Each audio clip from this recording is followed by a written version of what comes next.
So because he put his hand down before she came in, she didn't see when he grabbed my face. So when he was letting go of my face, he scratched me, letting me go. So that's where the scratch came from. So when she was just like, what's wrong with your face? What's going on with your face? And I was just like, oh, it was my anxiety. I got real bad anxiety. So I just started like holding my face. I'm like, what's wrong with my face? What's wrong with my face? She was just like, honey, you're bleeding. I'm like, I'm bleeding? Like trying to play it off. I was like, I'm bleeding? She was like, oh no, let me go and get something to clean that up. So she walked out. When she came back, when she walked out, D didn't say anything. He didn't say nothing. He was just sitting on the bed, quiet. She came back in with an alcohol pad and was cleaning it up and put some Neosporin on it and all that. And she was just like, honey, you really need to calm down. We're going to keep the monitor on you for a little while longer, maybe until we see a nice consistent pattern with your heart rate, because the heart rate fluctuating like this is not good for the baby. And I was just like, okay. And she was just like, I'm so sorry that I'm getting tongue tied. She said, I'm so sorry about all the anxiety that you've been having lately. And I was just like, yeah, I'm just anxious. She was just like, do you think we need to tell the doctor about that so he can give you something for it? I was like, no, I can handle it. I just got to breathe. I can handle it. And she was like, okay. And she walked out. When she walked out, I looked at D. D looked at me. And I was just like, my face, D. Like, I'm in the hospital. Like, you can't keep doing this to my face. Like, not my face. Like, if you're going to hit me somewhere where they can't see it. But I'm like, I'm tired of having to make it seem like I'm crazy because you putting your hands on me, and I'm trying to not alert them to the fact that you putting your hands on me. I wish you would stop. Like, just stop. He was just like, you know what I wish, Slim? So what's that? What's that, D? What's that? What do you wish now? He was like, I wish you weren't such a stupid ass bitch. And I'm just like, wow. A stupid ass bitch. He's like, my bad. A dumb, stupid ass, pussy ass bitch. I'm like, okay. All right. I mean, I'll be all that.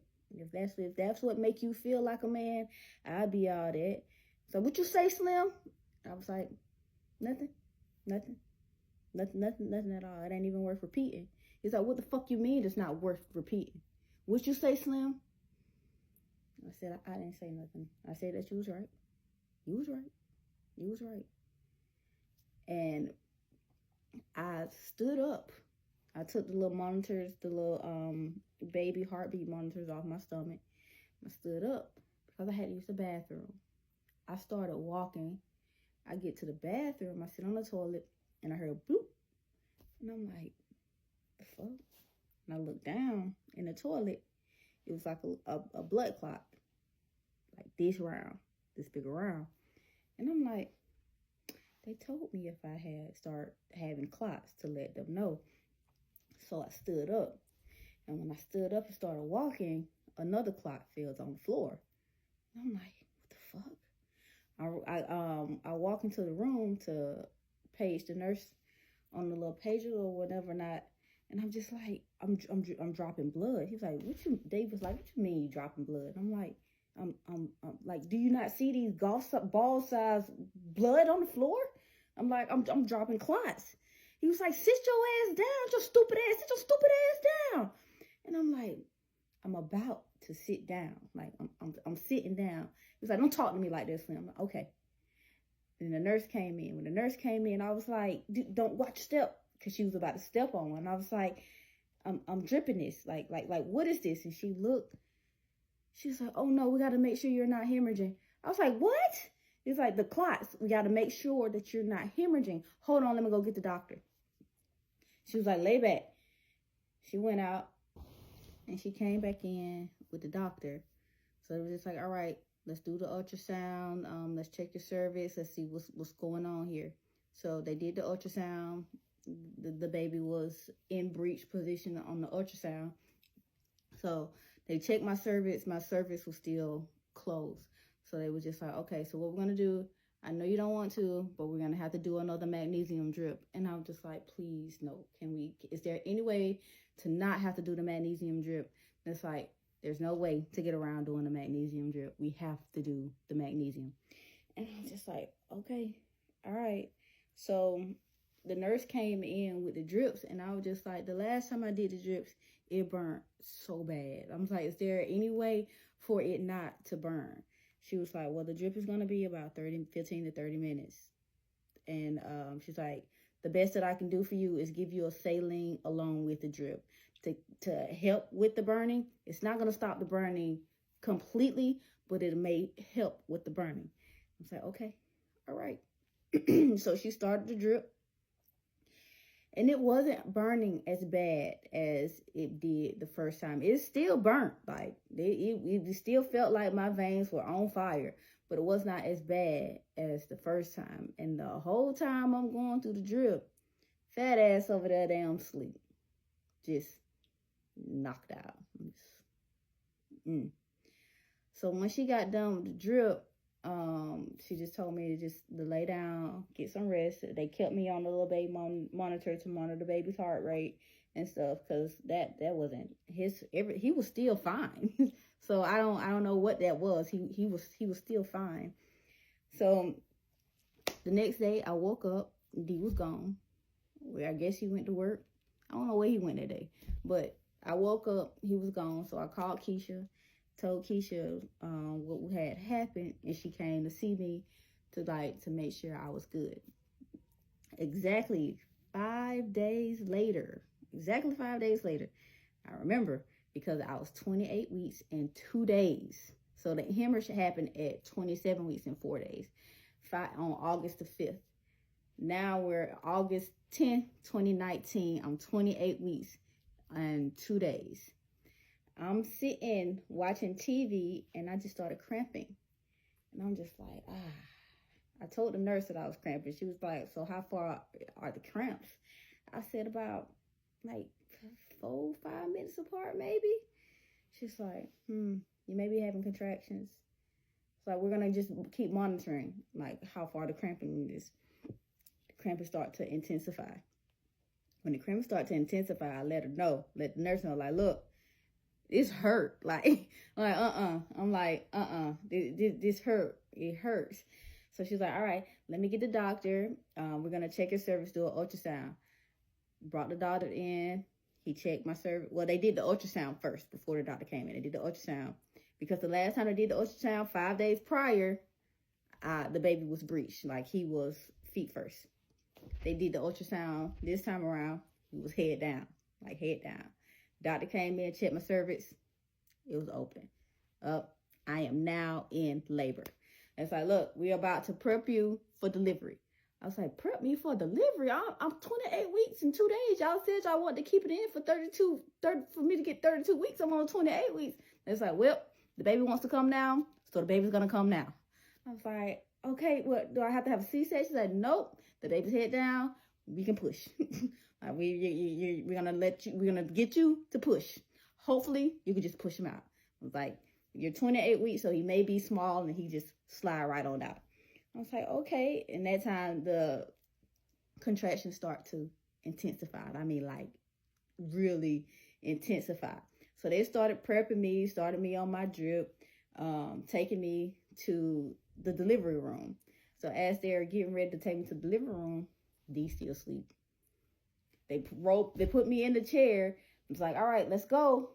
D still asleep. I'm like, D, wake up. He's like, oh, I'm coming. I was like, I'm about to have the baby. He's like, okay, all right. I'm like, come on, you following? He's like, all right, let's go. So they rolled me to the different room, put me on the table. Not put me on the table. Not put me on the table. They didn't put me on the table. They put me on the bed. They put me on the bed. So I'm on the bed, and they prepping me. They called the NICU, the crew in to, like, start setting up for, like, the NICU stuff in the room. And I was just like, oh, these contractions hurt. I'm like, this hurts. I'm like, this hurts. I can't. I'm like, I can't. They said, do you want an epidural? I'm like, yes. I want an epidural. Give me that. The whole time, D sleep. Doctor came in, did my, was getting ready to do my epidural. And I'm like, D, can you hold my hand? He's like, oh, I'm tired. I'm like, D, can you hold my hand, please, for the epidural? Please get up and hold my hand, please. He's like, oh. He got up, held my hand.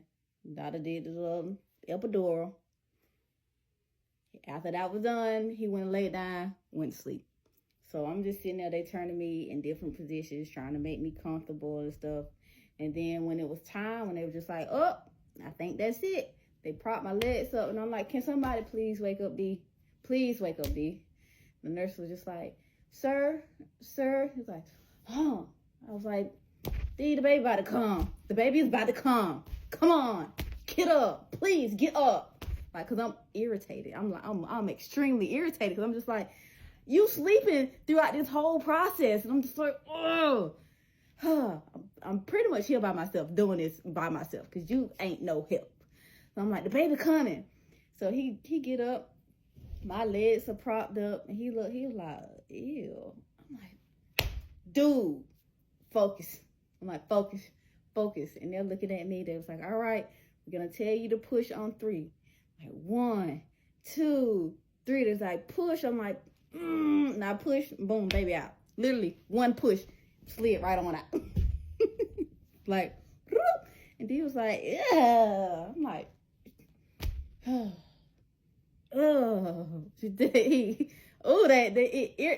reaction to seeing the baby come out, it irritated me.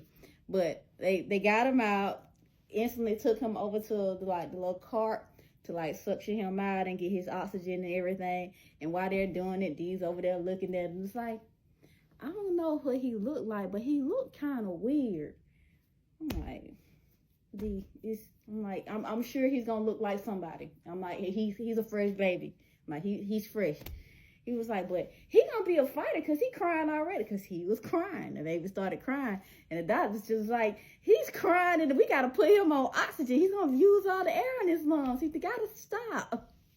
But he just kept, I'm like, it was good. And then when they had everything set up with his oxygen and stuff, they rolled him over to me so that I could see him, and then rolled him out to the NICU.